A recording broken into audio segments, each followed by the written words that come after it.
Sapa Munda. Assalamualaikum warahmatullahi wabarakatuh Munda. Sekarang kita akan sharing mengenai salah satu pertanyaan dari Munda kita mengenai tubektomi.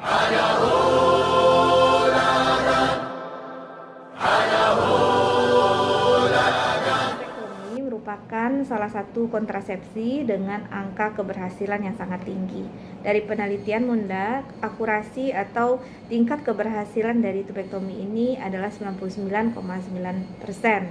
Menempati posisi nomor 1 lebih baik dibandingkan dengan kontrasepsi yang lain, baik itu suntik 3 bulan, suntik 1 bulan, implan, spiral, kondom, apalagi dibandingkan dengan metode kontrasepsi alamiah seperti pantang berkala atau melepaskan sperma di luar. Look who we are the dreamers, we make it happen, guess we believe it. Tubektomi itu adalah prosedur yang aman untuk dilakukan untuk Munda, ya, karena pada prinsipnya kita hanya mengikat saluran dari tuba falopii, kemudian kita akan putus di tengahnya, jadi tidak ada jaringan yang dibuang, ya, dan tentunya juga tidak akan menghambat atau mengurangi kualitas berhubungan seksual untuk kedepannya.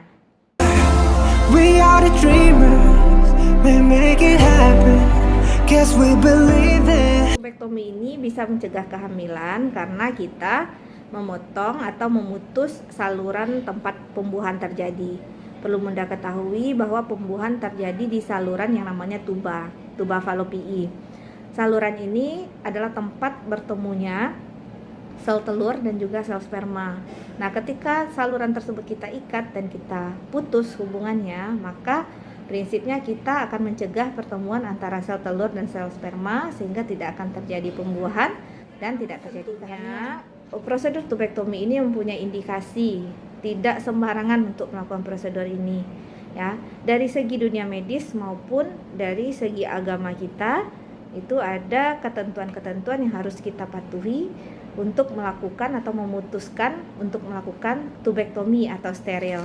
Dari indikasi medis, kita boleh melakukan tubektomi kalau ada resiko yang berbahaya atau membahayakan nyawa si ibu ketika kehamilan itu terjadi. Ada beberapa penyakit seperti jika si ibu mengalami penyakit jantung, kebocoran katup jantung, atau sudah gagal jantung, atau penyumbatan pembuluh darah jantung, yang kalau si ibu ini hamil tentunya akan memberikan beban jantung yang lebih berat sehingga bisa mengancam nyawa si ibu. Itu boleh untuk dilakukan sterilisasi. Nah, indikasi yang lainnya contohnya adalah bekas SC atau bekas operasi yang sudah lebih, bukan frekuensinya sebenarnya, tapi bekas operasi yang sayatan operasi lamanya itu tipis.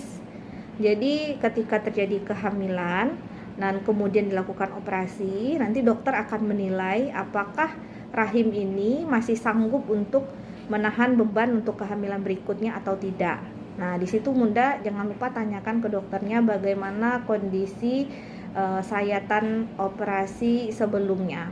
Kalau seandainya bekas sayatan operasi lama, dindingnya sudah tipis, maka biasanya berhubungan juga dengan berapa kali SC yang sudah dilakukan, ya.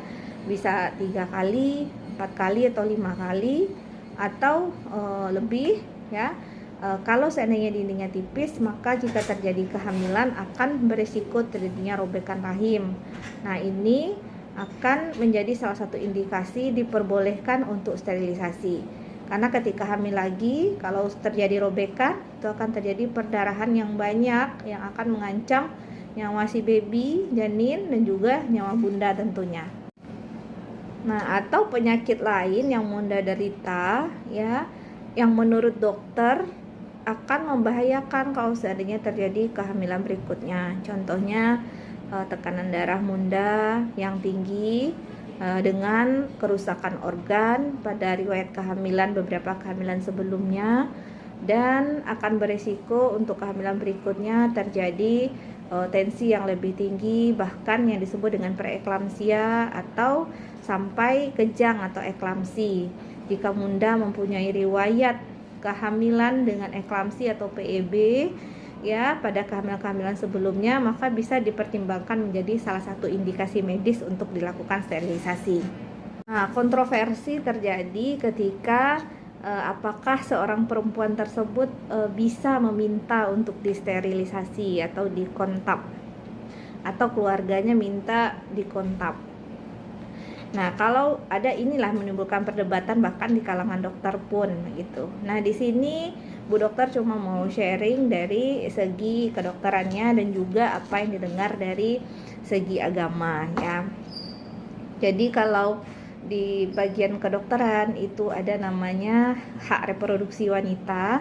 Hak reproduksi wanita itu adalah si perempuan itu berhak menentukan kapan dia mau hamil, kapan dia mau nambah anak lagi, berapa jumlah anak. Itu termasuk kepada hak reproduksi perempuan ya. Kalau di ilmu obginnya, bagian obginsosnya itu diperbolehkan. Tapi dari segi pandangan agama, nah ini Bu Dokter nanti akan sharing salah satu video dari beliau yang lebih kompeten menjelaskan di bagian dari segi agamanya ya. Nah, intinya dari video tersebut, sterilisasi adalah pilihan kontrasepsi terakhir jika seandainya KB-KB yang lain itu tidak bisa digunakan ya, atau sterilisasi ini merupakan pilihan yang diperbolehkan jika memang ada indikasi yang benar-benar diperlukan untuk melakukan sterilisasi. Dan indikasi tersebut adalah tergantung kepada hasil pemeriksaan dari dokternya.